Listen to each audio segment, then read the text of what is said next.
In this video we'll be looking at how the command dice work for ordering your men. So most forces have 5 command dice. There we go. And as you see, I've got a little cheat sheet printed out and laminated. What you roll on the dice affects what commands and what orders you can give in the game. So a 1, you can activate a fire team. A fire team is part of a squad. For example, you could order the machine gun team in a section to fire. Or you could send forth a scout team, or it is a weapons team like a machine gun, anti-tank rifle, anti-tank gun, that sort of thing. So they activate on a 1. A 2 is a section. So a whole squad, so both teams in it, or all 3 teams in it. If you're some sort of late war marine organization that has 3 fire teams. So on a 2, the whole squad gets to do an order, gets to do an action. It has to be the same. So you couldn't, with a 2, have one team fire in and the other team move in, but you can have both teams fire in or both teams move in. A 3 is a junior leader. Junior leaders tend to be, every squad more or less has one. So every section will have a junior leader, and things like your artillery, your infantry guns, your anti-tank guns, and vehicles are all led by a junior leader. Machine guns, sort of medium MMGs, Panzerschrecks, boys, bazookas, they're not led by a junior leader, but like a Pak 40, a 17-pounder, an infantry gun, that, or tanks like Shermans, Panthers, or armoured cars, they all tend to have their own junior leader. So that activates on the 3, and he can give 2 command initiatives. So he can give 2 commands. So if he was in, for example, a section, he could do the rifle team move forward, machine gun team fire. He can do the entire section fires as one command initiative, and maybe throw a grenade. He can rally them. There's things he can do. So that gives you a bit more flexibility. For a vehicle, we'll discuss it when we talk about vehicles. But again, they get 2 commands. They can get the driver to do something, the gunner to do something, the bow gunner to do something, that sort of thing. 4's a senior leader. Senior leaders are your platoon sergeants, your platoon lieutenants. They get 3 command initiatives that they can order other squads, not just their own, because a junior leader can only order their own section or their own command. Whereas a senior leader can order more or less anything in your army that's not basically armour, because there's difficulties in communicating between tank and infantry, and they're from separate commands, etc., etc., etc. So you can't order a tank with your senior leader. You can order a Pak 40, a machine gun, a 2-inch mortar, or whatever it is. And commanders have a range of command, which we'll discuss now when we put some models down. But they can order things to do that. So they could have, for example, one section to advance, another section to fire. Remember, provided the whole section is doing the same thing, it's only one initiative to get command initiative to get both the teams in the section to do it. So you could have one whole squad advance, a whole squad fire, and maybe get the mortar to lay down smoke, for example, with a 4. Now 5s, they increase your chain of command dice, which we talked about earlier, as something you need. Here we are. So every 5 you roll, so assuming that was my roll, has 2 nice 5s in it, I'd put 2 pips on my chain of command dice. When the chain of command dice gets to 6, you can use it for effects in the game, which we'll discuss in a separate video. So every one of these 5s adds to it. And 6s are for phase order. So 1-6 does nothing at all for the most part, although some elite function armies do have a special effect on a 6, but for learning the game, 1/6 does nothing. 2/6s means that the next phase belongs to you. So basically you get 2 phases in a row. 3/6s ends the turn, and you get the first phase in the next turn. Ending the turn basically starts a cleanup process where you check to see if burning buildings drop down, smoke dissipates, all Overwatch that's been set is removed, that sort of thing. Routing troops could run off the board as opposed to rally. So it's a sort of end phase cleanup thing. So sometimes it's very beneficial to you, and sometimes it's not. So that's 3/6s. 4/6s ends the turn and you get the first phase of the next turn and has a random event occurring. 5/6s, exactly the same as 4/6s. You're quite unlikely to roll it. You may think at first that, well, this is a bit unfair, isn't it? Because there's me. I've rolled 3/6s, so I get another turn, well, another phase, and I've ended the turn, so all your Overwatch is gone. This gives me an unfair advantage. But if you think about it, you're not really getting 2 phases, because 3 of your dice are 6s. So you've only done 2 dice worth of things this turn. Right, so that's the basics. The other cool thing about the game is you can add these up. Not when I roll that. When I roll 3 6s and 2 5s, let's roll something that's... Right, again, let's roll something that actually... to hell with it. Let's actually pick some dice rolls. So let's say I roll that, which is, at first glance, not the best roll because it's all the low numbers.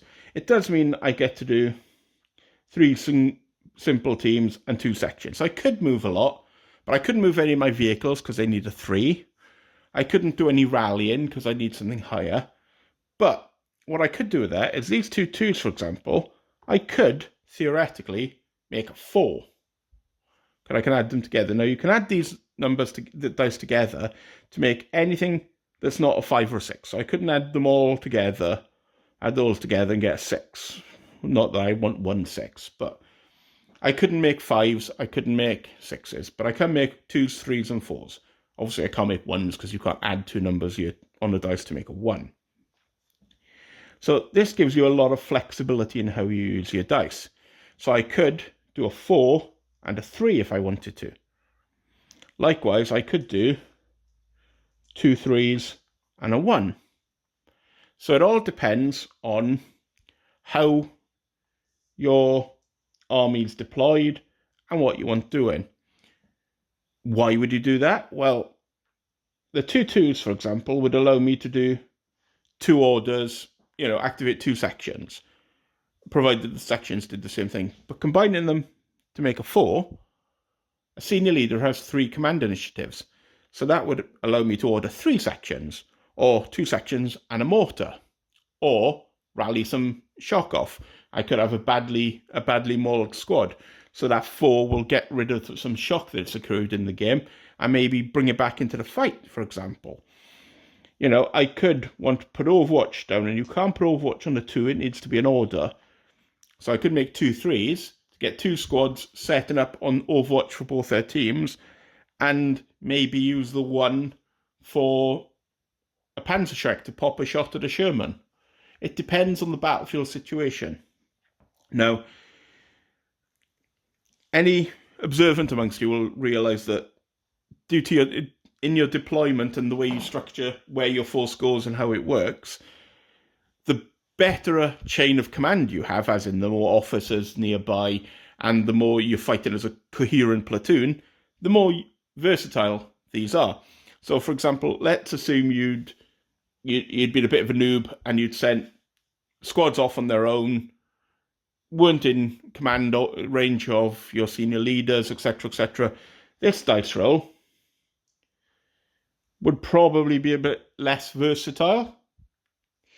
Now, imagine you'd rolled something like that. which is a really good role because you've got your two junior leaders, so you can move a vehicle, you can move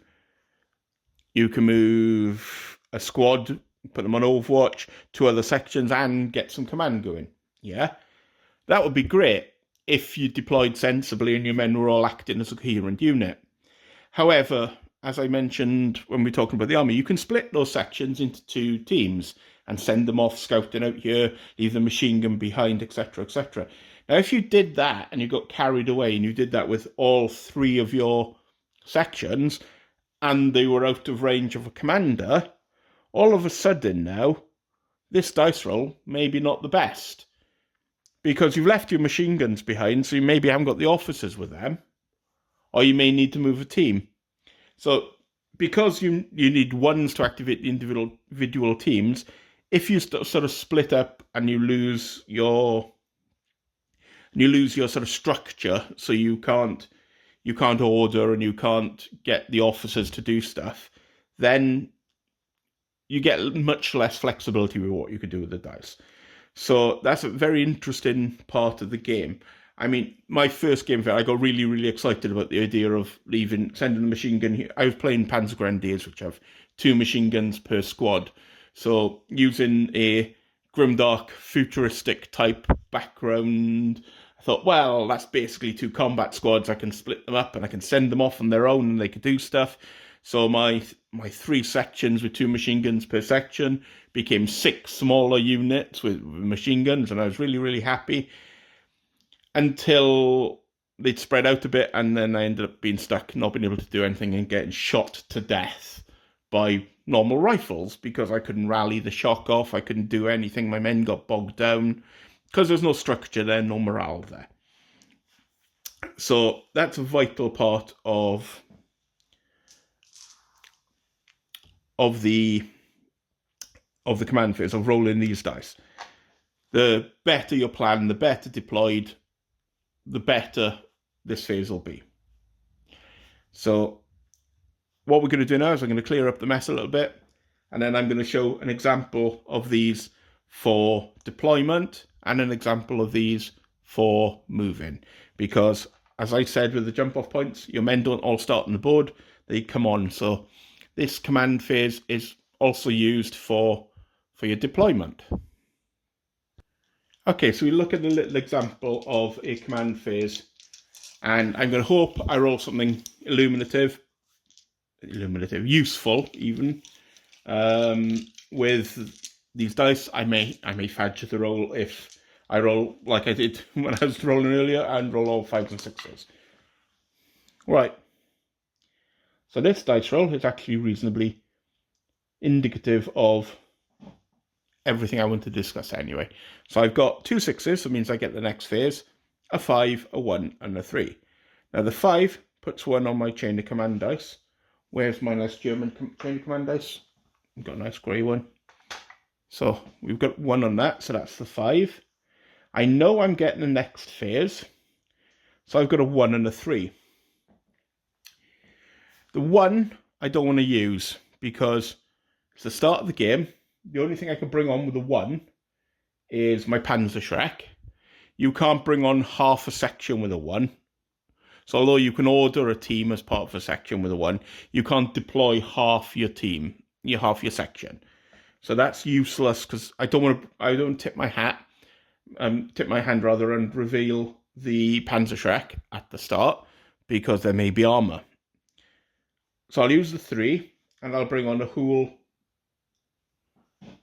section. So I'll bring it on over here. So within 6 inches of that, this is going to be my fire base. So I'll put the rifles over this side.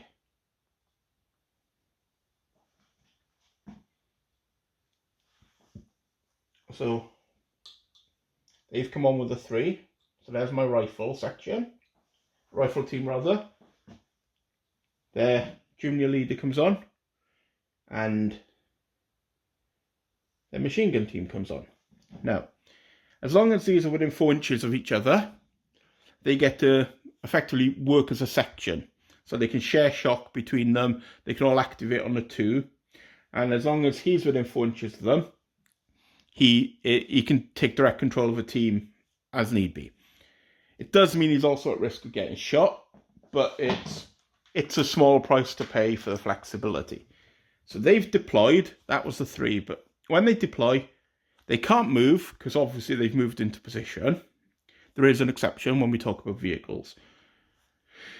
But they do get to do things. If they'd come on a 2, all they'd be able to do is shoot.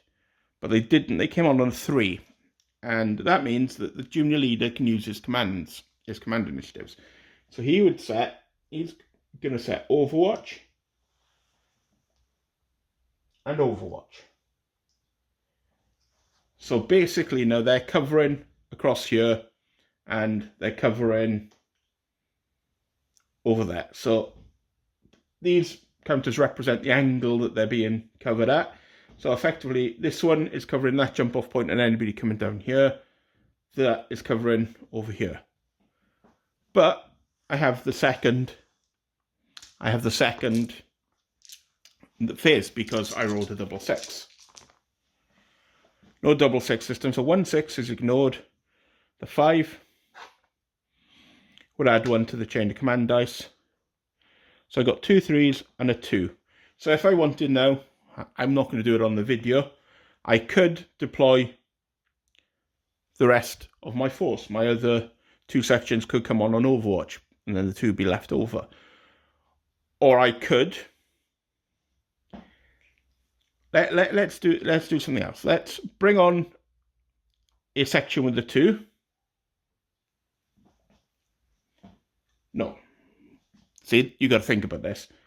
First thing I'm going to do is I'm going to move those up. Why, you may ask?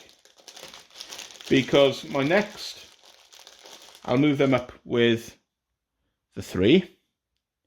And I'll use the other, with the 2, because they can't do anything, because nothing on the board.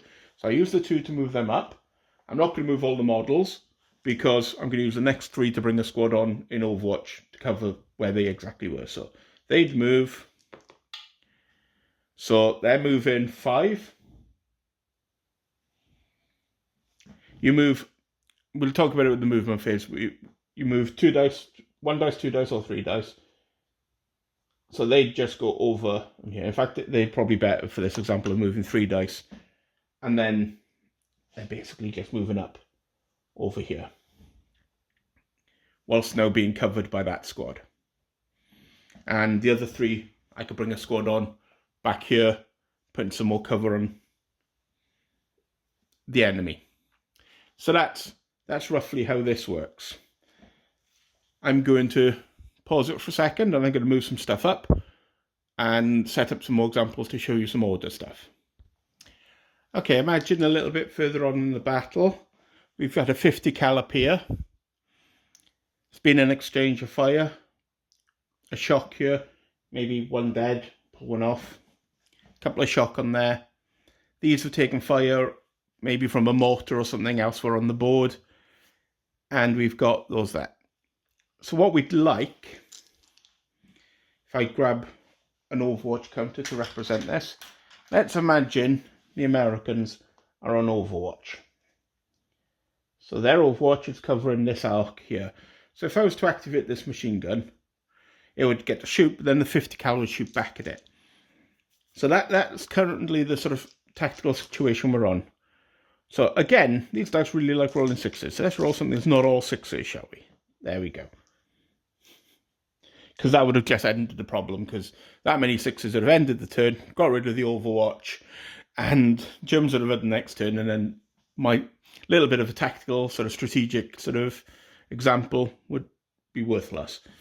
So with this dice roll, what could the Germans do about that? Well, they could use a 2 to activate this section, which only the machine guns got line of fire. So that would put some shots in there, but then the 50 cal would return fire. So that's an option. We could use a 3 on him to strip the shock and do the same, but again, there's going to be return fire. So what to do? Well, what we could do is, because these guys got some shock on them, we could use a 3 and a 4, yeah, which will activate him. He'll use 2 of his command initiatives to get rid of the shock, and he'll use another command initiative to move them up. Now, they're about here, which you can't see because behind the building. So they could move 1 dice and 5 for half effect, which is something we'll discuss in movement. Or they could do something else. And this is an example of basically the command phase and the strategy. So we'll go for a more Hollywoody solution as to what they could do. Okay, so what we're going to do is he's going to order them with his 1 command initiative left to move 2d6. So a reasonable roll of 7 would get these guys out around here.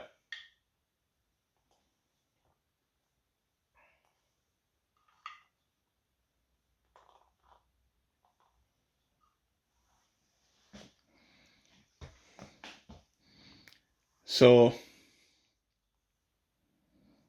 here's a 1 and 3 for that. So he's moved them out. So I've got those left. Right. So now, what to do next?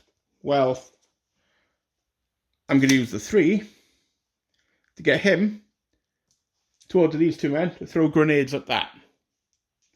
We'll do grenades in the shooting phase, but let's assume I hit with both of them for now, because, well, I'll roll it.